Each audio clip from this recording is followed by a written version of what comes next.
வணக்கங்க. இன்றைக்கி நம்ம பார்க்குற டிஷ்ஷு, நம்ம வீட்டில் தோசை இட்லி மாவு இல்லைன்னா வீட்டில் இருக்கிற மைதா மாவை வச்சு எப்படி தோசை பண்ணுறதுன்னு தாங்க பார்க்குறோம். அதுக்கு 1 கப்பு மைதா மாவு எடுத்துக்கிட்டேன். அதே கப்பில் 2½ கப்பு அளவு தண்ணி எடுத்து மாவை நல்லா கிண்டி விட்டு இதில் ஆட் பண்ணுறதுக்கு கொஞ்சம் பீன்ஸு, 1 கேரட்டு, 3-4 பச்சை மிளகாய், 1 வெங்காயம், கொஞ்சம் சால்ட்டு, 1/2 ஸ்பூனு காரத்தூள், 1 பிஞ்ச் அளவு மஞ்சத்தூள் எல்லாத்தையுமே ஒன்றா கொட்டி நல்லா கிண்டி விட்டு மூடி போட்டு ஒரு 10லேருந்து 15 நிமிஷம் ஊற வச்சிடுறேன். இப்போது தோசைக்கல்லை வச்சு நம்ம ரெடி பண்ணி வச்சுருந்த மாவை எடுத்து நைஸாக தோசை ஊற்றணும்.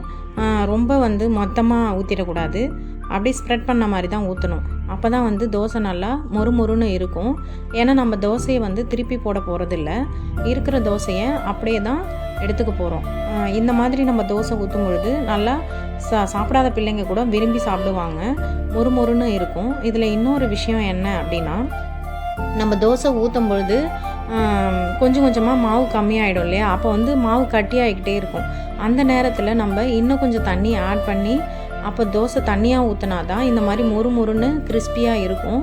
பசங்க நல்லா விரும்பி சாப்பிடுவாங்க. இந்த மாதிரி உங்கள் வீட்டில் ட்ரை பண்ணி பாருங்கள்.